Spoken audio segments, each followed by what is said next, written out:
What's up, everybody, and welcome in to another edition of Big Men on Basketball. It is Thursday, January 12th, 2023, and it's 4 o'clock on the East Coast, 1 o'clock Pacific. We're here every day, Monday through Friday, breaking down college basketball and everything else in the sports betting world. I'm your host, Jeff Nadu, and we're here live on the Barstool Sportsbook YouTube channel. As always, we got lucky. Kelly in Vegas back for another night. 2 nights in a row, and she's going through a little bit of a losing streak. So, Kelly, as we know in sports betting, just listen for just a second. You got to keep getting on the horse, you got to keep firing away, you got to keep shooting. Eventually, you're going to hit your target. You got to keep going. You're going to have a big night tonight. Yeah, I feel good about tonight. I'm not going to lie to you. I have been absolutely ice cold since I got back from St. Croix. Let's see, I was 1-3 last night. Texas tried to make it interesting in the second half. I joked yesterday on the show I was going to blame you. So, Jeff, you get that L. I don't have to accept it. So I actually was 1-2 on the night. Yeah, you do. I didn't get 2 halves from West Virginia. And I damn sure didn't get it from Arkansas whatsoever. Arkansas got completely outclassed on their home court. It is what it is. I can't play the game for these guys too. As you mentioned, all I can keep doing, handicapping my games, putting in the work, and eventually the tide will turn. But I will say this. I recommend if Kelly put on yellow. They love the yellow. I don't know why from Money Shots the other day. That being said, it's tough. I think you should mitigate your losses and protect your bankroll. So for me, I'm taking a step back, trying not to give back everything that I have won so far. It's been a great college basketball season. I've been being super selective. Last night, I couldn't decide between the 4 games, and actually it was 5. I should have won 2 and 3, but I talked myself out of Georgia kind of late. So just going to take a step back and protect my bankroll a little bit so I can keep on cruising. We get hot again, we'll go right back to two units. But as of right now, I'm going to decrease my bet size because I'm just not seeing the board that well. I'll be honest with you. Just got to keep going. There's highs and there's lows. You know how that goes. I will say one thing, and you mentioned the color. Okay, yesterday you had like the brownish on. It matched the background. And today you're kind of melding in with the wall color. It all kind of works. So the matching has been terrific. I give you that. As for someone that matches everything I wear. That said, I want to talk about Arkansas because you talked about them. By the way, I did okay on this show. Okay, I had UCF. Yeah, you had a great night. They won. Hofstra won. So it worked. It did okay for me. That said, I want to talk about Arkansas. Okay. And listen, here's the issue with Arkansas. And I said this yesterday, and this was the one knock on them in that game last night. Home field advantage can only take you so far. Home court advantage can only take you so far because when the crowd is out of the game, they're not a factor, right? And I think the issue that I had with Arkansas is they could never really get that lead when it mattered most. They'd cut it to 2 or to 4, and then before you know it, it'd be back to 11. And look, I think the game plan is very simple when you play Arkansas. As I've said, just zone them. Kelly, do you realize in 4 games in conference this year, take a guess at what they're shooting from 3? It's hard to imagine, actually. That's where KenPom Plus comes into play, and I do not have it open. Look. Just guess. I'm not going to look. From 3, it's got to be like low 20s. 19%. Oof. From 3. And that is hideous stuff. I mean, it's pretty simple. You zone them. That's all you need to do. Just let them shoot the ball. Say, do what you got to do. If you make them, we'll switch it up. But they can't shoot. They just can't shoot. And last night, I didn't think they were very good defensively. It seemed like Alabama got whatever they wanted. Alabama's very good. And, the difference between them last year is you talk about a team that couldn't make threes last year. Well, now all they're doing is making threes. And they shoot a lot of them. They're a top 20 3-point shooting team. So every year they're going to throw a lot of attempts up, and that's how they play. And there's no surprise they're playing well this year because they're making them. So, again, you have little things that you can't do. Teams are going to be quickly figuring that stuff out. Also, I wanted to mention this again. We talked about teams with kind of a horseshoe, right? Marquette, another win for this group. I don't know if we're starting to think that maybe they're just really good. I'm starting to maybe think that. They have the number 1 2-point percentage in America. I was surprised to learn that. Better than everybody. Very solid season so far from Mr. Shaka. Anything last night that you were surprised by, Kelly, or something that jumped out? Shock as a dog has kind of always been a thing, right? And now we've got Marquette, and they're playing really good ball. And as I mentioned, I stepped in front of them a few times. We talked about them last night. Do we want to fade them? Do we want to play on them here? UConn looked like the right side and ultimately wasn't. Man, there's a point in time where I stopped trying to overthink what I'm looking at as far as the card goes, really simplify it and hone in on the teams that I know. Mm-hmm. And I think that's ultimately what I'm going to do today. That's what you got to do. That's I think the great way to do things. You got NFL coming up this weekend. I mean, Kelly, one thing I will say, I mean, you and I both kind of talked about this last night. Did we not say that Georgia-Mississippi State game would be in the 50s? I mean, what a hideous watch that was. I mean, I actually ended up playing that. I said it was like 6:45. I said, you know what? I'm playing that. I don't see them getting to 120. It was 126.5. What was it? 58-50? You barely got to 58-50. 100. Yeah. So, yeah, that is not a good basketball team. And I do seem a bit vindicated now. They do look to be one of the worst teams in that conference. But let's jump into it. Let's try to find some success here. Kelly, all you need is one. I'll tell you a story, very quick story. In 2019, okay, in 2018, I had a historical record. People remember that forever if you've been with me for a while. In 2019, I came out. I lost the first 11 games I bet. I was 0 for 11. It was one of the lowest. Big Cat. Yeah, it was one of the lowest times in my life doing this. Like I remember I was out, man. I was in my room. I didn't know what to do. Like I was like, what do I do here? And I remember that night, St. Mary's College was playing, I don't know, maybe a team in California somewhere, maybe Cal or somebody. And I see there were 2.5-point favorites in the first half. And I said, I couldn't get anything right. I said, you know what? I'm just going to fire on this game. This is going to be where I start. I'm going to win right here. And I bet it. And they're down the whole first half. 13 seconds to go, they get the ball. It's a tie game. I need a 3. It's that simple. I need 1 3. That's it. And they're screwing around with the ball around half court. And this kid, Jordan Ford, they have, pulls up from like 35 feet. Boom. It goes in. I remember I jumped up in the air. And that was when I was very fat. I jumped up in the air so high I couldn't believe it. And from then on, I went on a heater and I figured out and did okay that season. So all you need is one game. I would agree. The Tide eventually one game on the show tonight. One game, boom. All right. One game. Let's see. Let's see what you got here. We're going to start with this one. Michigan and Iowa. Iowa's laying 5.5. Total is 154.5. So a couple of things here. I've said before, I think anytime Hunter Dickinson can assert himself in the post, they're going to be a really tough team to beat. He is very good. I don't think anyone on Iowa can deal with him. Iowa has a kid, Philip Obraka, decent player, but I don't know that he's up to the power level that Dickinson is. Look, I know they lost to Michigan State, but Michigan, I think, has been better. Their guards have been more solid. And I'm not blown away by Iowa. I never am. I don't like Fran McCaffrey. This team, a bit too high to me. I'd have put it more at like 3. I think this is a 3-point game either way. If you're going to give me 5.5, 6 points, I didn't ultimately get there and bet this one yet. I don't know if I will. I feel like this was a couple of too many. I think these teams are kind of even, frankly. I was a little bit better maybe. I like Chris Murray, but I think you have some kids in the perimeter that can deal with him, maybe Jace Howard, somebody like that. If I had to play this one, I'm going to lean on Michigan. Any thoughts here? Yeah, I leaned to Michigan too. Look, we talked about this game that they just played against Michigan State on our spaces on Saturday, and it's tough because I said I liked Sparty here. I didn't trust Michigan, and it's still kind of carrying over tonight. I agree with you. When I saw this line at 5.5, I go, okay, I'm missing something. Who's out, right? Because this one opened 3. And I think it's just because the general public doesn't have confidence in Michigan right now either, right? So the week before that, they just crushed Maryland. This team should be able to get up big for this one. I know it sounds weird, but I keep just equating this to like a football game where I'm like, why is this total sitting where it's at currently?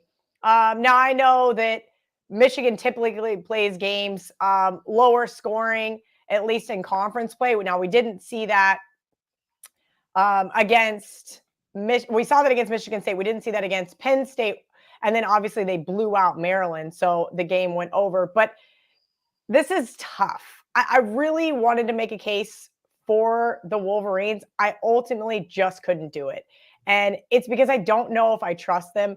I know you don't like Fran McCaffrey. I kind of feel the same way about Juwan Howard. I'm not sure how I feel about him as a head coach here. Now, if you're just looking at, conference play, Iowa started off kind of just very lackluster. And then the last 2 games, they've really been able to turn it on. I wonder if they capitalize here at home against Michigan. So again, staying away, but I do lean towards the under.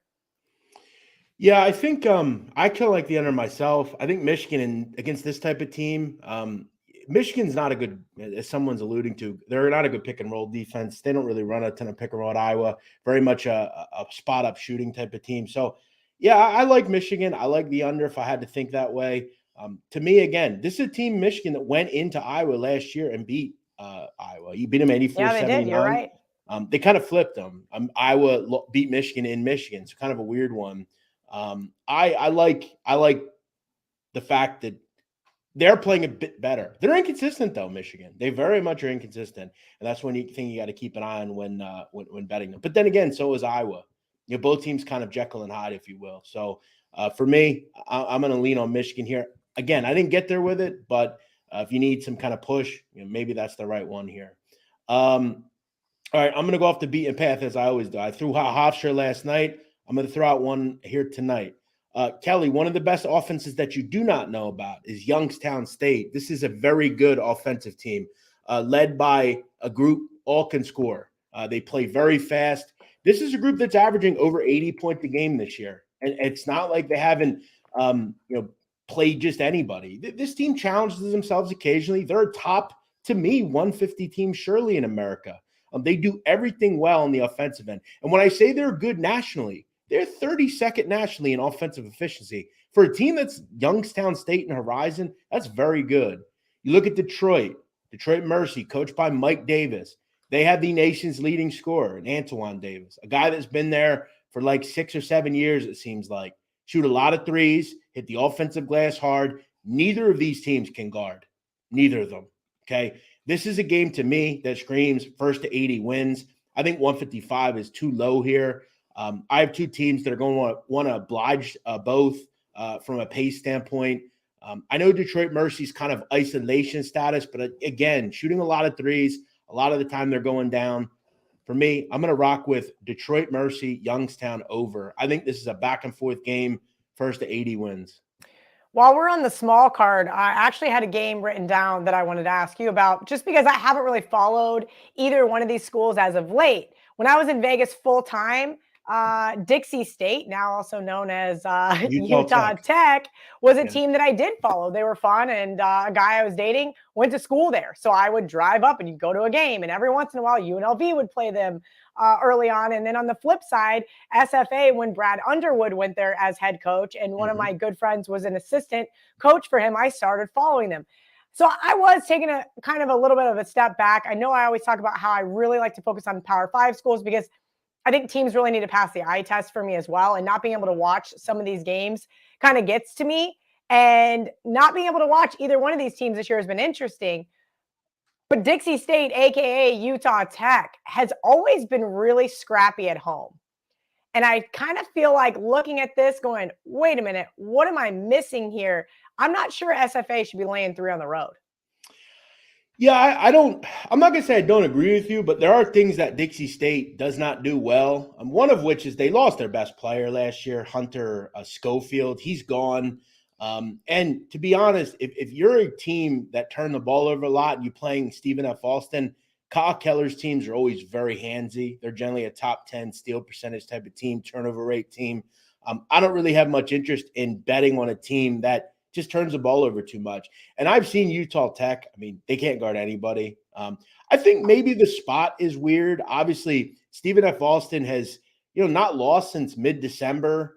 They've kind of been at home for a while. Now you got to go on this lonely road spot to, very desolate Utah. Yeah, I mean, where are they flying into? They got to fly into Vegas. They have to. I mean, there's not that I know of, there's not an airport there. So Dixie State is in something called St. George. Yeah, so it's just on the other side of the Nevada-Utah border. It's like I went there like all the time during COVID because they were open, and would go get my nails done and my hair done and play golf and go to the grocery store. So like maybe 2 hours. Yeah, so it's just obviously to the right of the state line if you're looking at a map. Very far south Utah, essentially like right on the border, as Kelly said. Yeah, pretty barren, desolate place, right? Thursday night, Southern Utah kind of on the come up on Saturday. That's a pretty good game. Southern Utah's a good team. So yeah, I could see maybe the line a little too low, maybe a sleepwalk a little bit on the road here, but I don't know. It didn't get there for me. I don't think it's a great matchup for Utah Tech. But I'll tell you right now, again, I always say this. If you have a read on a team, team works for you. Like for me, UCF, they work for me. They get the job done. I play. And I was so close to joining you. So close. Took a couple overtimes, but you got it done. Yeah. I'll tell you what. It was like they were down like 7 points with 3 minutes to go. I look and I see it's tied going to overtime. So beautiful. But interesting one. Why did they change their name? I think I know why they changed their name. You know why. Yeah, okay, never mind. I shouldn't bring that up. The same reason why the Chicks changed their name. You can't say things in the year of our Lord 2023. Right. By the way, just to throw something out there, last season these two, 81-52, Stephen F. Alston. Okay. That was a better Utah Tech team. So I get a feeling Stephen F. Alston's just real good, but a weird spot for sure. All right, best bet on the board. I'm going to tell you why. So this matchup I circle twice a year, and I'll tell you why. Brigham Young just cannot stop Gonzaga. Really has not mattered where the game is. Kelly, you have to go all the way back to February of 2018. The last time Gonzaga in a regular season game didn't score more than 78 points against Brigham Young. They just can't defend them. They just can't. And I know we haven't heard as much about Gonzaga as usual, but they're still very good on offense. Okay, they still have Drew Timme. This is still a bad BYU defense. I don't know if anybody's noticed, but you know who's number 2 in field goal percentage in America? Gonzaga. They're shooting the ball well. They don't maybe have some of those glitzy, glammy names outside of Timme, but they're pretty deep. They've got kids that can still score, and they play a very appealing offensive game. I don't think BYU is very good. I think they're kind of, let's just say, undersized. I don't know how very well they're going to deal with Timme. If you're going to give me a team total, I played 79.5. I think 80.5 is okay. If you're going to give me a team total where all they got to do is get in the 80s, last season they got 90 and I believe 110. Gonzaga just knows how to score against BYU. It's something that I will stick with. It's an auto play for me every year. Oh, this one's tough for me. I really did want to make a case for BYU. Listen, Gonzaga, there are a few teams that just supersede the number, right? Every year we see it, it kind of changes hands. But I feel like the ultimate reason why I'm not going to take BYU is because I cannot, for the life of me, beat the Zags against the spread, that is. I just can't. Every time I try to make a case for a St. Mary's or a Pacific that it's too many points, next thing I know, there's a late dunk, Zags get the cover, and I'm just throwing up my hands like I quit. And they're very frustrating for me, very. Now, the biggest problem is the Cougars have played well against the spread, and that's where my brain keeps gravitating back and forth. Then I come do your show, and you bring out some stat going back to 2018, and I'm like, whoop, pump the brakes. Maybe this ends up just being a stay away for me. Yeah, look, for me, there are things that I keep in my head and I just go with. They're just historical things that against these types of teams, they have been, and this is the main rival outside of St. Mary's in this conference. You want to go every night and play well against BYU, whenever that is. You have people in the chat saying, well, Gonzaga hasn't been very good the last 2 games. Well, I mean, they won both and they scored 77 and 81. I'll take that every night of the week, to be honest. And if that's bad, so bad, quite frankly, by some of these people, I'll take it. I think they surely get into the 80s here. I think Gonzaga is kind of undervalued in the market because a lot of people still don't think they're that good. I don't think they don't trust them year after year. They think because they don't go far in the NCAA tournament and actually win, they're not good. They are still a really good team. And I think they're a well-coached team. I think Mark Few deserves a lot more credit. And I ultimately am not going to get involved in this game because I don't want to step in front of that team. I know that they haven't been that great against the spread. And I think also the big thing is, and I was talking to my good friend Trig before the show, because he and I both just happen to be on a cold streak together. And I think it is because we're very similar bettors. I like to find situations to back or to fade teams. I've been stepping in front of a lot of really hot teams lately. And as I mentioned, I kind of have sidestepped a few games that would have been losers. Oklahoma State against K-State, things like that. We circle back to that golden horseshoe. I gotta stop. I gotta stop it. There's been a couple guys that have tweeted me, why are you fading the number 2 team? Why are you fading the number 5 team? I'm like, well, those numbers don't mean anything to me as far as power ratings go, but it means something to those guys playing. They're 21 years old, and to have that ranking next to their name and to show up and show out every single night, they've been doing it. And the Zags, they have a nice little win streak as of right now. They haven't lost in over a month, and that was in a neutral site game to Baylor. They lost by 1 point. They're riding the hot streak right now, and I don't know if I want to step in front of them.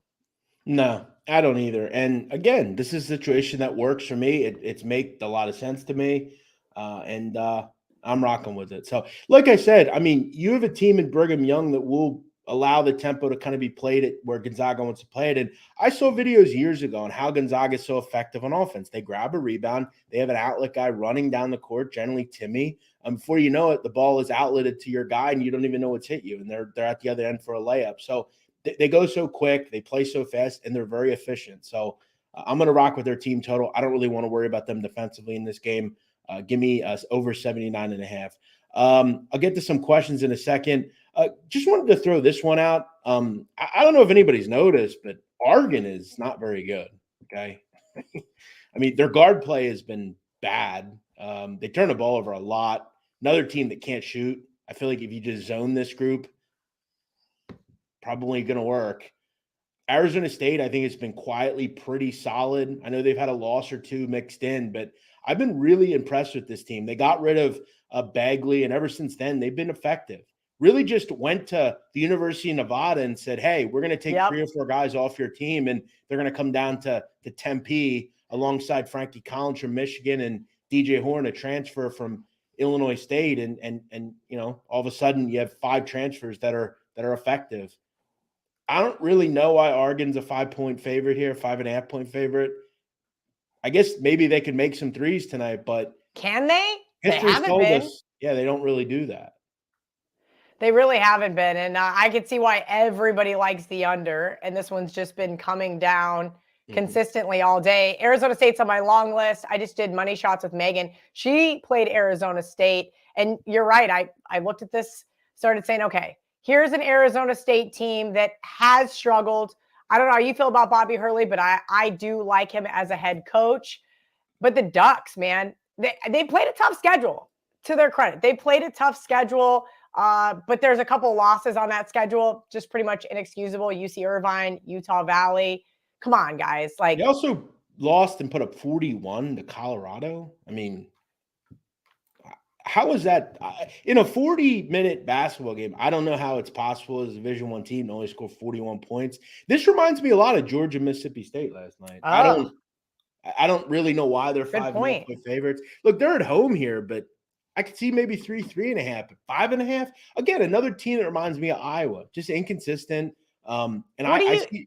In that note, what do you make the Oregon home court? So I have some good buddies that share some of their power ratings and stuff with me, and I was surprised by this number. Listen, I've said before, unless it's like, I mean, there's probably 10 universities that I'd give more than 3 for, but like, especially now, I mean, the academic calendar, most teams, as far as students, don't come back until, this weekend or, probably this week. I don't know if they'll be there tonight, but K-State's back in session. I know that because I looked before the Oklahoma State game, and that was ultimately what kept me off of Oklahoma State besides the line move. Even if the students are back, Oregon does not have some great home court advantage. I'd put the number, look, if I'm being giving, I'd say 3.5, but if I'm just being normal, I would just give him 3. That's it. Okay. Well, this particular guy that's kind enough to share his basketball power is 2.5. And I thought that was a really interesting too when I got to dive into that going, I've never been, so don't kill the messenger. But apparently it doesn't get to rocking like it maybe used to. And especially when their team gets down, you take the, the air out of the ball, if you will.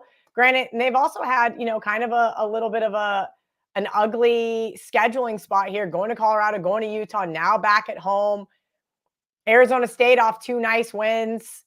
I maybe it's square, but I like Arizona State tonight. Yeah, I mean, listen, I think Arizona State is square, but look, so was TCU last night. And Yeah, it was. They got the and job here we done. are. Over 88% of the tickets on TCU. Almost won the game outright. And look, sharp people are going to be in Oregon, but that doesn't mean, look, sharp people are stubborn. Okay. That's pretty simple. I mean, you're not lying. I know people that there are sharp bettors that they don't care who's playing. If a total is in the 160s, they're going to play it under in college basketball. That's how it goes. Yep. That doesn't mean it's the right play.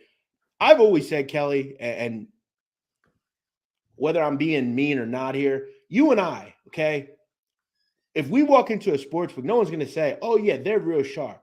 Or maybe they would maybe say, oh, they low a lot. But I'll be honest, I think I'm as good as it gets when it comes to knowing this kind of stuff, where to play, where to put my money. I feel like I'm just as smart as anybody that does this. So to me, is the fact it's 80% on Oregon, yeah, I guess. But so is 80%. I mean, I'm not going to sit here and badmouth anybody, but I have a lot of friends that pay for services, if you will, if you catch my drift, getting pummeled this year.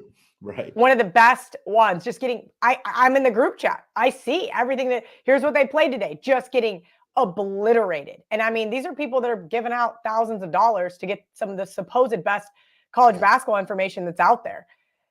People are going to have down years. You're going to go on a roller coaster ride, and as is anybody. Hopefully the dips are not as significant as my last 4 nights have been, but we're gonna try to change it around. You're absolutely correct. I would agree that I think that you spend the time, you put in the effort, the teams. I mean, I'll be honest with you. Those type of things don't really matter to me. I like to play in the overreaction spots, again, situationally, things like that. But I could pick up some really small, obscure school and ask you about them. Like I didn't tell you I was going to ask you about Utah Tech. I had it written down in my notes. Ask Jeff. And you were able to communicate one of random, 330 plus basketball teams. That's pretty impressive. I just think, to me, like, when you do this long enough, and like, I don't even think it comes down to knowing everything. It's just when you do this stuff long enough, you know what things work and what don't. That's why I said before, and I'll say it again. I said this on Twitter earlier. It is super hard to break into content doing stuff, right? Because like you're talking about with like struggling gambling, most people that get into this thing, it's easy to produce content when you're winning, right? It's fun. Everybody loves you. When you start losing, you still got to come. You still got to do it. And a lot of people don't have the wherewithal to keep doing it because they don't want to face people. They lose interest. For me, I think that's why people like you and myself and we've been doing this for a long, long time, man. And you learn stuff. And I think a lot of people in the chat, they've probably done it as well. They've learned stuff too. So we'll see. Could Oregon win and put it all together tonight? Sure. But we were waiting for that last night from Arkansas. It never happened. We're waiting for it from Texas. This is a great spot for Texas. Didn't put it together. Some teams are they're not capable of it. I also think, too, that the big thing is that I had brought up my concern about continually fading Texas until seeing otherwise. And I think that sometimes that's okay to understand that you either have a good read on a team or a bad read. And, we spoke about, whether last night was going to be Baylor's chance to get right. And maybe that was a get right game for them. Maybe they are going to now subsequently put wins together. We're going to find out. I'm not saying I'm going to turn around and bet on them the next game, but something to keep an eye on because teams do lose games twice or 3 times. Mm-hmm. We've seen it happen. And like I said, Texas had a nice second half comeback, but it wasn't enough to cover the spread. You know what's crazy, Kelly? I'm thinking about this with this game we're talking about here. We've talked for like 5 minutes in this game. I didn't even bet this one. It's just a spot that I thought was interesting. I didn't even play it. It's not my card. So I'm definitely thinking about there's 3 games on my card. Like I said, Michigan made my card initially, like my long list. Ultimately didn't get to the window. BYU, same thing. But Arizona State's definitely in contention for top 3, but like you said, I'm really going to start to limit my plays. I got to see the ball go through the hoop. Yeah, no, I couldn't agree more. I hear you. You got to do that. Let me address this. Hugo says, Jeff, you need to get on the road and cover games. That's content. Okay, first of all, I couldn't care less. What does he want you to be like storm chasers? Yeah, first of all, I couldn't care less about watching these games, if I'm being honest. I don't watch half of them. I spend my nights, doing other things, worrying about crime stuff. And I put my games in and I watch the games the next day or morning. I don't care. I'll be honest. I'm not here for the thrill of, victory. I just want to play my games and win. I don't care about fandom. I don't care about that. Is not content to me. It isn't. I don't care about it. Yeah, I have other interests. I don't. Kelly, let me ask you, whether I watch these games or not, are they still going to happen? I think. Oh, yeah, absolutely. I know some really sharp guys that never watch games purposely. Will not watch a game because they don't want it to affect their handicapping. I'm the opposite. I love watching games. That's something I really enjoy doing. I love going on the road and watching my bet cash in person. I'm going to be in Manhattan Tuesday. I'm going to be in Columbia Wednesday. That's something I really enjoy, but it's not for everybody. I'll be honest. I literally hate watching the games that I bet. I just don't want to do it. I might check in for a minute or two and I remember Donnie Wright said, we used to talk about that. We both do that. He'll do other things. I'm the same way on a, tonight. I mean, unless I'm doing live betting and I'm sitting there looking at stuff, but a lot of the time that's not games I bet on before. Right. So yeah, as far as covering games, first of all, I don't know how that would be content either. So what am I gonna do with a camera on me, filming myself? Yeah, I've definitely had people in the crowd. For example, you saw that I was in Jacksonville over the weekend. I had Titans +6, and then I bet Jags second half, and I had people flipping me off and saying all sorts of mean shit, because I was in a Derrick Henry jersey. But literally, my girlfriend I was with, she goes, "Are you just on your phone the entire game?" I'm like, she's like, "Why are you?" It's a really good point. I've been accused of it lots of times, especially when other games are going on. You're checking scores and you're tweeting and you're doing all this. I do need to be better about living in the moment because I'm always so worried about content because I'm there. Does that make sense? So I can totally see why that's just not up your alley. And look, basketball's my first love, but I got to tell you, first of all, I don't really live near any high level basketball outside of Villanova, I guess. What do you want me to do? Go to a Temple Tulsa game? Yeah, I want to see you go to Temple. Yeah, I've been to many Temple games. I used to have season tickets. I'm a Temple guy. I've been rooting for my whole life, but I have too much things to do at night. I don't have time to do that. My job is to do this kind of stuff and put games in and bet on them. And I'll have plenty of that coming when we do the March Madness content and stuff. I'll have to sit there and watch the games I've been on. That's agony enough for me. So. I want to talk about one more quick game. I like to bet, Kelly, on teams that are going in opposite directions occasionally. And I'm going to give you one here. I've been on the top of understanding. You're familiar with what happened with New Mexico State, right? The player that was involved with being shot? Yes. Okay, so that's continued to draw the process out. One of the issues we have from it is the 3 players that were involved with picking the kid up and taking him to the hospital, which for some reason they considered a crime in this case, even though they didn't do anything. One of the players is kind of in a weird situation, Kelly. He cannot play in any game outside of the state of New Mexico, right? It's very weird. Because he's not allowed to leave the state. Correct. Which... Again, this is the ridiculousness of the criminal process. He's not under indictment for any reason, but he cannot leave the state. It's very odd. They think he's like a flight risk? I mean, he literally plays for a university. They keep tabs on those guys. It seems to me illegal, but they still continue to be allowed to do it. That said, he won't be playing tonight. Right. He's, to me, a pretty important part of New Mexico State. New Mexico State is struggling. They've lost 4 in a row, really going in the wrong way. And what you do not want as a team that's lost 4 in a row is having to go to Seattle. And I know people are going to say, I didn't know Seattle had to play a basketball team. They do, and they're actually I actually did.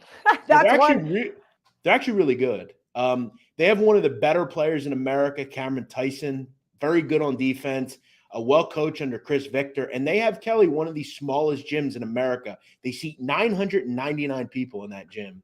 Very small, little bomb box gym. Just a hard, deep place to go play. This number opened 3. It's up to 4.5. I played it at 4. I like Seattle. I think these teams are going the wrong way. One's going one way, one's going the other. And I think Seattle is a team that we need to watch out as maybe a team that can win this conference this year. Just a little nugget to get your feet wet, maybe late night. Seattle, good little team out on the West Coast. One of the smallest gyms in America. And New Mexico State continue to be mired in some things that are kind of affecting their program. So yeah, and that's kind of where even just last night the conversation with Chris Beard of we talked about how good is your assistant head coach? Are they ever going to get right? Right. How do you and how much of this is still a carryover from Chris Beard's incident, right? And there are little things like that. I know it sounds terrible, but I would say you should be playing against teams that have distractions, if you will. Mm-hmm. And I'm not saying it's not already built into the number. Obviously, for this one, Ken Palm makes the game 4. But if you're not looking at not only is New Mexico State missing their best player, the stress that it's put on the head coach, maybe the athletic department, whatever. Subsequently, here we are. They may be fadeable until the further notice. I mean, I'm still trying to understand how on earth you don't allow a player to leave the state. He's not under any criminal indictment. I don't understand that. It sounds like kidnapping to me, but maybe I'm wrong. No need to send us money. We don't get the money. That said, I'll read. Yeah, where does it go? Megan and I got $5 earlier, and I go, am I supposed to donate to charity? How do we get this? I think people think it goes right into our bank account. If it did, I would tell everyone to do it. So the guys that I know that have their own StreamYard versus the Barstool Sportsbook YouTube channel, they do get it. No, untrue. Let me tell you. So I have the sit down, the YouTube channel. I have 31,000 subs. Okay, I do live chats all the time. I used to own the channel. Okay. But when I went to Barstool, they assumed control of the channel. Okay. They make that money. Don't let that fool you. Okay. Trust me. Now, if I ever leave Barstool, I will get the channel back. But what people will do is they'll attach like a Cash App, and that's a way you can get it directly. But in this case, what is this question? Me versus Nadu in one pickup game. What an odd question. I think we don't know who you are. I was going to say, yeah.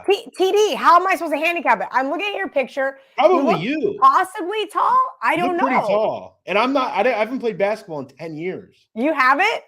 Well, I did. I played yak basketball, and it was fun. Yeah. I haven't played basketball. I haven't played basketball since I was in high school. 15. The last time I shot a basketball, I walked into a job interview. I was in a pair of red bottoms, and they passed me the ball within 30 seconds of me walking in the building. I hit the free throw shot in heels, and I said, I'm done touching a basketball for another 5 years. If I could just end on that note, that's about all I've got as far as basketball is my free throws, because you put a hand in my face, and I am completely screwed because I'm 5'3". But as far as TD versus Nadu, I don't know. I'm going to go TD. I would probably. I mean, you would think he looks like he's like 6'5", so I would guess. No, like 5'11", 6 foot. Well, he's taller than me, as many people know. I'm like 5'1". Not true, but I was going to say you're not 5. I'm not. Definitely no. Stop it. No, and by the way, I'm going to the doctor very soon, and I'm going to have the nurse film that I'm actually not 5'2". That's going to be the content. Fair enough. There you go. I think that's great content. I don't know what this is. Fair enough, but you were the one complaining hardest push. I push content regardless of whether I'm winning or losing. Hugo, I think you should worry about yourself, buddy. We know what we're doing here. We'll figure it all out, pal. Shout out Yak Basketball, exactly. Kelly, outside of these games we talked about, I didn't have much on this card. That was pretty much all I was looking at.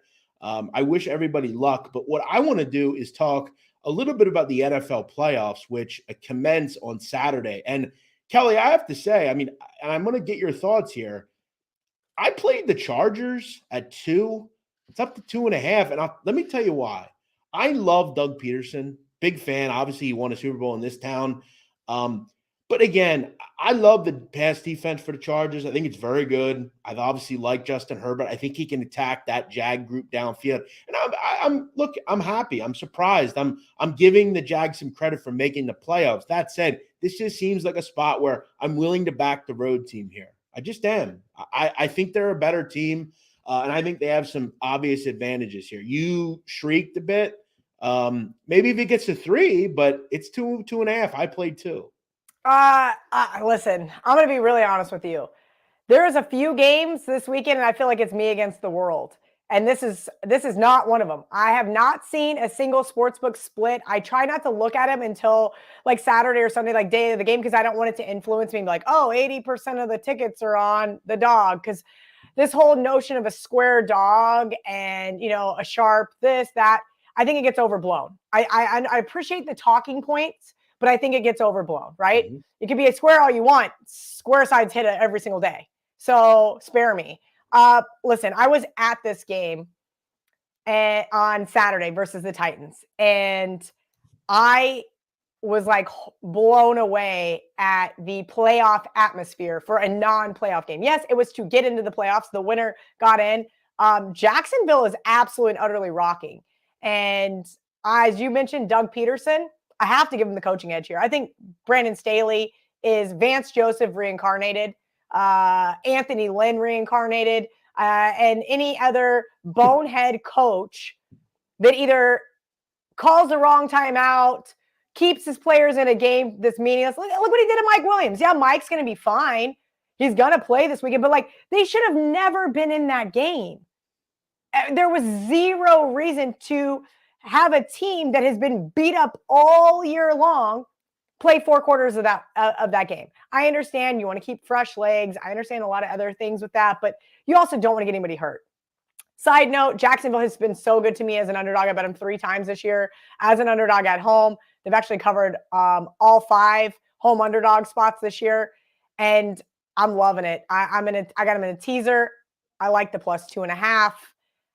I understand what we're going to see from Justin Herbert. And now neither one of these guys, and a lot to do about this weekend is going to be first-time quarterbacks in the playoffs. Well, both of these guys are pretty even playing field. I would give the nod to Justin Herbert. I do think he is better than Trevor Lawrence. But those 3 games that I bet the Jaguars in, they had to come from behind in all 3.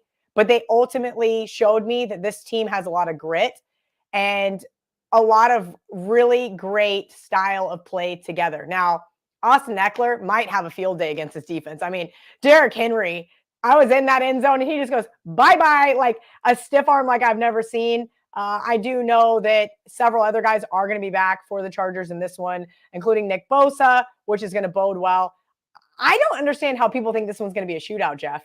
Is that how you see this? No, I would say it's more like I don't know, 27, 21, 24, 21, something like that. Yeah, 24, 21, 17, 4. I think it's going to be an under. Megan told me she thought it was going to be a shootout. A lot of other guys I really respect think it's going to be a shootout. I do not. And a shootout does not bode well for a Jacksonville win here for me. So, yeah, I think, Ostradamus in the comments, right.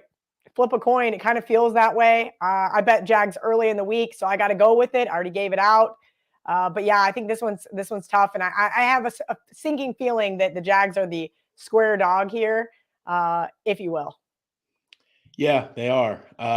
This Charger team, 11-5 against the spread this year. 11-5-1, I believe. I'll take it. Good on the road. I just think they're better. And to be honest, if I'm playing the Jags, I need a 3. I'm not playing this at 2.5. I'm losing. I got no cover there, right? I wouldn't. You'd be sick to your stomach, Kelly, wouldn't you, if this was 27-24, wouldn't you? I mean, it probably will be. That's why I love them in a teaser spot. Yeah. I'm getting them up over a touchdown at home. This defense came to play last week. The offense was just absolutely stifled. And I expect that in divisional games, right? We talk about how I love divisional unders every single week. And that's because the teams know each other so well. I think Vrabel deserves a lot more credit than he's been giving. But I think Doug Peterson and what he's been able to do with this team in less than a year, pretty magnificent. Yeah, he's a great coach, man. That's just what he does. I mean, he's a legit coach. He's a guy that can go anywhere and win, and good for them. They're finally having some success down there. That said, I want to talk about Buffalo and Miami. I first want to say, I mean, Kelly, could you imagine spending several hundred, if not thousands of dollars? You walk into the game and you see Frank Fleming sitting next to you. I mean, Christ almighty. I mean, look, I like Frank, nice guy. I mean, I've only been around Frank one time. We went to a Florida State game. Great guy. I laughed though because the Skylar Thompson slander the other day. I'm like, okay, come on. Like, yeah, I've been around him many times. I mean, I've been kicked out of gambling caves that he's been in, and I you have? I must have missed that episode. Oh yeah, during Barstool Idol, he kicked me out, and I was actually quite happy because I didn't have to sit there and watch it. Listen, you can call me whatever name you want. I would rather flay my face than listen to Frank watch a game. Did you hear? I mean, if you get that reaction from Stephen Che, who I've been around several times, that's super even keeled. Yep. Yeah. Yeah. I'm sure that it can be I mean, rather not for intense. Nothing as well. I mean, Coach Doug's is pretty even keeled as well. Doug's is great. What a sweetheart. Speaking of the Jags, that's another thing is like, I feel like the Jags have been like the lovable losers for so long that they're almost like you want to root for the underdog, if you will. But seriously, think about if you're a Buffalo fan and that would be your next 3 hours. I would have a real issue with that, honestly. Would you have to move? Would you have to just like ask to switch seats? No, I'd probably walk down and tell them to shut the fuck up. Like, act like a fucking human being. We're all here. Plus, you probably won't even hear them because they're not going to do much, and Buffalo will probably be killing it. That said, I think Miami gets destroyed. Yeah, sure looks like it, right? I got a couple little tidbits. Double-digit favorites since 2010, 11-0 against the spread.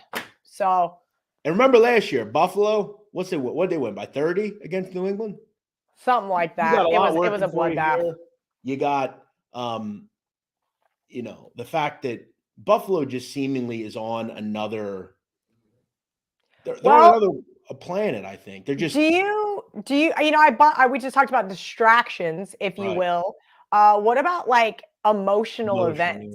Right. I think it's really just more fate, is what I'm saying. It just seems like improbable. Do you have to wonder if Hamlin's going to be there? I mean, he did get released from the hospital. That could be him standing on that sidelines. I mean, you'd be surprised, I feel like, at how many times there's something catastrophic that happens and then a community and a team comes together. I mean, for lack of better examples, Route 91 in Las Vegas, the Golden Knights really were an integral part of healing the city, right? They went on that crazy run, which you never see from first-year NHL teams. I kind of wonder if there is not something there with Hamlin being in the stadium that just lights a fire underneath this Buffalo team. I will say, I think I've talked about emotion, right, in games, because I think there are times where people will use it and they'll just use it very lazily. And it's like, oh, well, the Yankees are honoring Derek Jeter tonight. And it's like, yeah, no one cares. Those guys don't care about Jeter. Yeah, it's like, but you have a case here where this is an individual that is on your team. He's a starter on your team, right? This is, you have a connection to this guy. He's a friend. He's someone that you've known for weeks, if not months, if not years. That's one of those script kind of things. And I think you see him before the game. Even let's just say he's up in a box or something, right? I mean, that's incredibly helpful to the fan base and to him and to that team. Those are the kind of things in sports you don't see often, but I think really benefit a team like that. Maybe you look at a first half in this game. Okay. But I think Miami's. It just seems like they can't get anything to go their way when they need it. Bottom line, they limped into the playoffs, right? They won one of their last 6. And I'm not going to sit here and bag Skylar Thompson because I can sit here and name 15 other guys out of the 32 NFL teams that probably shouldn't be starters, right? Skylar was on the practice squad. He got elevated, whether it's him or Teddy Bridgewater. I'm not sure it matters. I don't think there's a significant drop-off between the two. I know what Skylar's able to do and what he's not. And I do think that Frank is overblowing it a little bit. Now, 3-point difference. We knew Tua wasn't going to play. I think that once it finally was announced, kind of elevated the line, but I still couldn't take the Dolphins. 2 touchdowns in Buffalo. It looks like it could just be a bloodbath. Yeah, it's kind of almost saying that, isn't it? You mentioned a teaser. I mean, there's -4 on Buffalo. You give me -4. Right now, the current line right now, the Barstool Sports Book's 13. So on a 6-point teaser, I'm getting them added. Oh, you're right. It is. Why did I say it opened 10? My apologies. It opened 10. Moved to 10.5 right away. To a news 13. Actually, it hit 13 and a half for a little bit of time yesterday. So I guess I am a very I can think I've said this before on your show, Jeff. I'm a very disciplined bettor. And if something does, if I miss a number, I stay away. If it doesn't fit a profile that I have, I won't bet it. And it has just been driven into my head since I was a very rookie bettor that if you're going to tease, you only tease NFL, you only tease them with low totals, Wong teasers. And now Wong had some regression to start the year. I'm not going to lie. I was like losing my shit because for so long they've just been almost automatic. I think real quick, I think people use teasers a lot of time just to do it. Like they'll have a team that's like, they'll pick a weird, like let's say a college team, right? They're like 26-point favorites or something. Like, they'll do it in weird numbers. They'll not even connect key numbers. They'll cut the tease through 0, which is a complete no. You have to tease the right, like for instance, an 11-point number. Teasing that down below 10 to below 7. Well, so one thing that I really like that I have access to at Wager Talk is guys that have extensive databases, right? And so whenever there's a non-conventional teaser, if you will, or a non-traditional one, I like to see. And what we've seen since they moved the PAT back, Jeff, in 2015, is numbers are, remember 5, when you and I probably both started betting NFL, games don't land 5 ever. Well, they're starting to land 5. They're starting to land 2. They're definitely starting to land 1. 9 is a much more significant key number, and 10 is as well. 4 is starting to come into play. Obviously, 3 is still like night and away king. And that's why you mentioned the 3 with the Jags. That would be the only way you could get involved. I understand that. I think there is a reason why it's not 3 because they know that they're just going to get obliterated with Jags money at 3.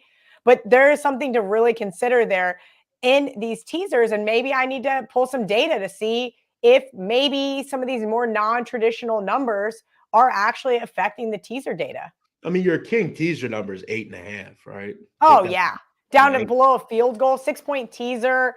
Absolutely. I mean, the idea is you're just asking a team to win, right?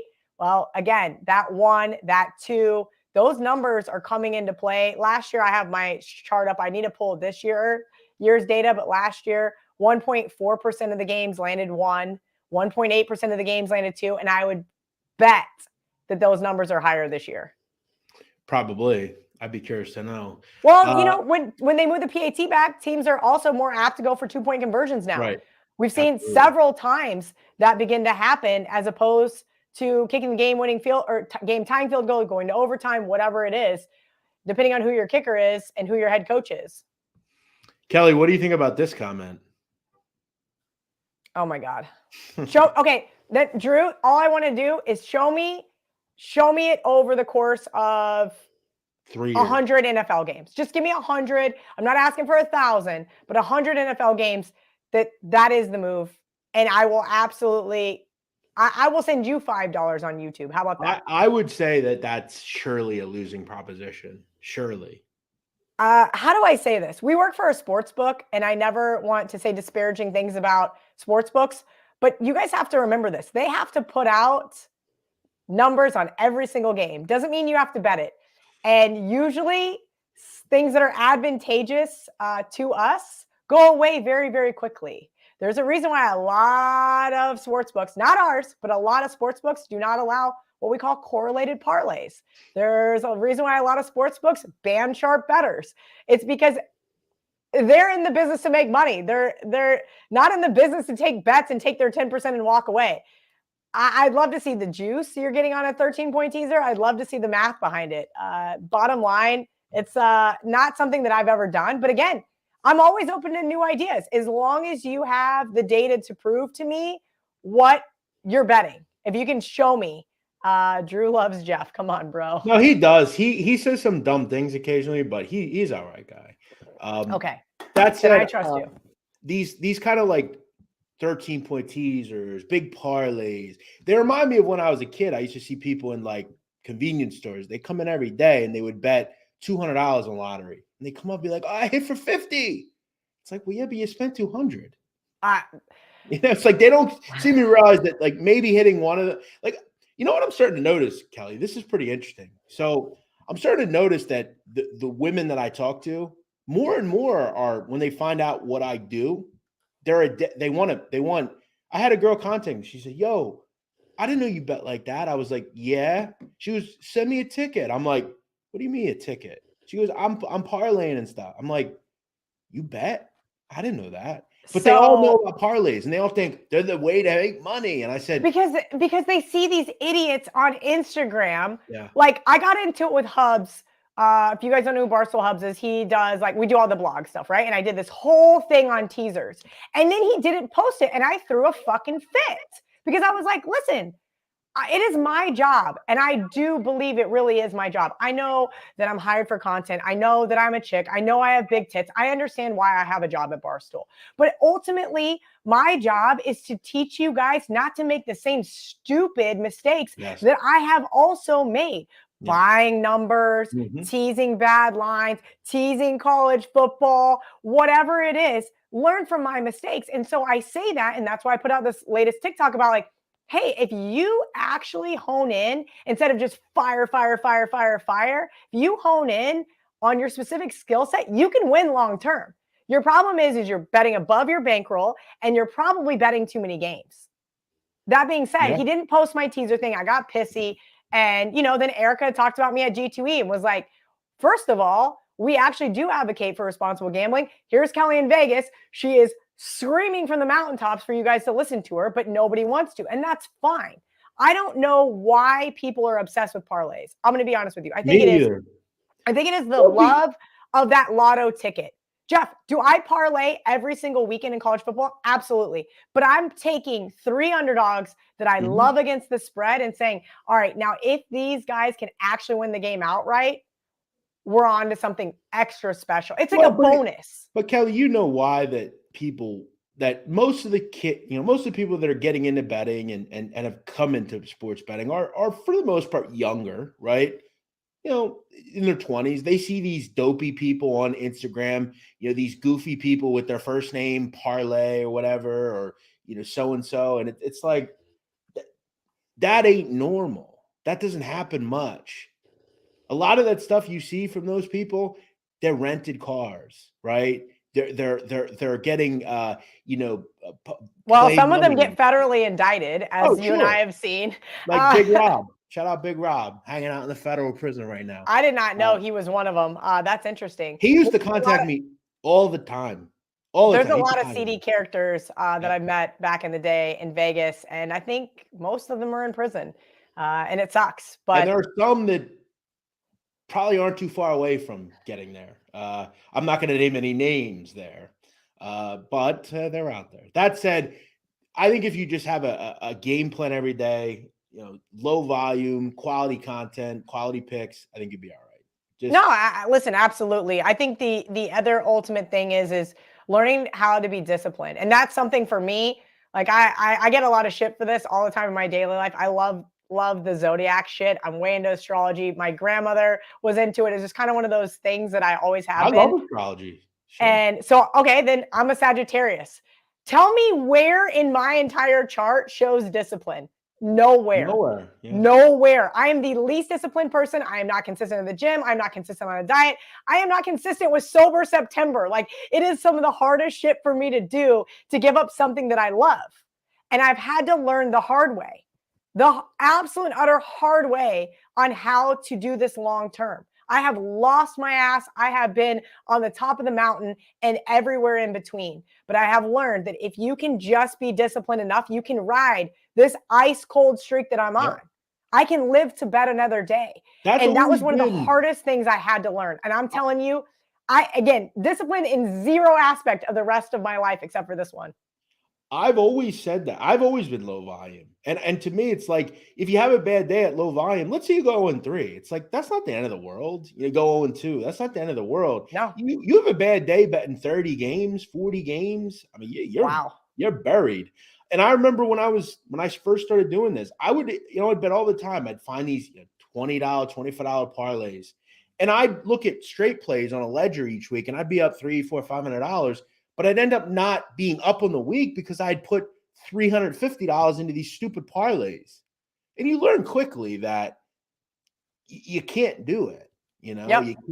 you can't consistently make money. So wait, you're telling me real quick before we go, you posted a blog about not betting parlays and teasers, and it got shot down? No, I did a TikTok. Okay. And it was a guy about college football. And I said, you know what? I'm going to take this opportunity to show you why. And I had the math, I had the data, and everything broken down. I wrote this nice blog. And, on the back end, it shows like pending. And I finally texted him. I'm like, hey. And he goes, well, like we blah, blah, blah, blah, blah. And I'm like, no, you're a jackass. I'm never writing you another blog ever again. All jokes aside, I really do love Hubs. We have a good mutual friend. I like to talk a little shit to him. Especially at the Christmas party last year, I just obliterated him. And he was like, if you don't get away from me, I'm kind of like one of those monsters when I drink. I like to turn it up. I'm pretty sure I was standing on the bar. The bartender cut me off. It was a great time. Barstool Christmas party, greatest party I've ever been to. But I would agree that, yes, I understand sometimes that we are a gambling company, but I do ultimately feel like that we need to practice what we preach and be able to say, hey, listen, Megan says all the time, she's a square. She says all the time, she's a high volume, low dollar better, right? I don't actually know how much she bets a game. It's not my business. But I can tell you this, Megan's not calling me, asking me for a loan. So I'm going to go ahead and guess what she's doing is correct, and at least within her bankroll management. And I think that that's ultimately why I have really started to stand on my pulpit. And it is not because I think I'm smarter than anybody else, because I can promise you I'm not. It's because somebody else took me aside and was like, dude, you're going to be living in a cardboard box if you don't figure this out. You might be in a mansion one week, next week, cardboard box. Figure it out here. Like, you're good at what you do, but keep a spreadsheet. Mm-hmm. Why did you lose a game? Why did you win a game? Right? Mm-hmm. And every bad beat, got lucky, whatever it was, pick six, something crazy. Keep notes, because then you're going to go back and you're going to be able to look and say, okay, last year I was 114, 110 and 9 in college basketball. Why? And you can highlight, okay, I shouldn't have bet that game. Oh, I was out drinking with my buddies and I decided to add this game. Well, that was stupid. Oh, this is another reason. Why did I bet this game? Oh, I was sitting on the couch on Sunday and my buddy said he loved the Giants +3. So I bet it. Like those type of things, like why you made a bet and how you won or lost the bet is going to absolutely change your life as far as a sports betting perspective. I agree. And by the way, I may lead this company and spiked blogs. I write a lot that never go up. And maybe I'm a little too I'm a little too descriptive sometimes. Yeah. Or she's just telling the story and you want to pretend that there's more to it, Jens. And you seem like someone that let's see if I can find the text, because I did see. Why would you lie? That's an odd. You'll learn that about me, Jeff. I'm not a good liar. You can always tell when I am lying because I'm so bad at it that I just don't. It doesn't work out well for me. I feel like she's definitely telling the truth. There's a lot. I get blogs spiked all the time. I got one blog spiked this morning. You write a lot that doesn't go up. It sucks. I wish they'd put everything up. But I appreciate everyone. This is what he said. I go, what did I do wrong? He goes, I don't think it's a very good advice to tell people not to bet certain things. Kelly, we're a gambling company. And I said, sorry for trying to educate people. And he goes, I think you have good intentions, but you should get it. I go, not really. Don't understand. It was very educational. No more blogs for you. It's literally, I just looked up the time. I was pissed. I was like, really? Yeah. I mean, I've said before, people ask me all the time, why don't you ever do any of those the bets on the book? I would love to, but they want me to do parlays. I don't want to bet parlays. I want to bet straight games. That's how I bet. Oh, listen, I'm going to be in Kansas next week. I'm going to go to the Hollywood Casino right outside of Kansas City. I'm going to put in my bets. I'm so excited to be in a Barstool state because the other two places I'm at, we don't have Barstool, but every time I'm there, I love our app. I love the way that I'm able to manipulate certain things, but I agree with you as far as the parlays go. That is like my little lotto ticket every single weekend. And unfortunately, I didn't hit one this year. I happened to hit back-to-back ones last year, which was kind of a farce. Honestly, I'd never hit back-to-back ones, and I've been doing this since 2012. But it was exciting and it was fun, and it definitely gave me a boost.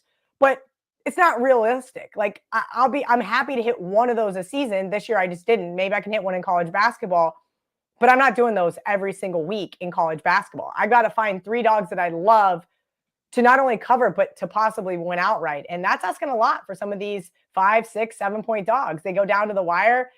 They miss a couple of late free throws, don't win the game, but they win the cover. I mean, there's been some daggers back in the day. Louisville versus Duke was the last college basketball parlay I would have hit, got featured on a network that I won't name, and I just got destroyed for it because it was a parlay. It's what it is. It's how it goes. But I think people are enjoying this type of stuff, so I'm glad we're able to do it. I think anytime you can educate people on how to, not do the same shit we did is helpful. All right, before we go, I'm going to just jot down a couple that I played tonight. Gonzaga team total over 79.5.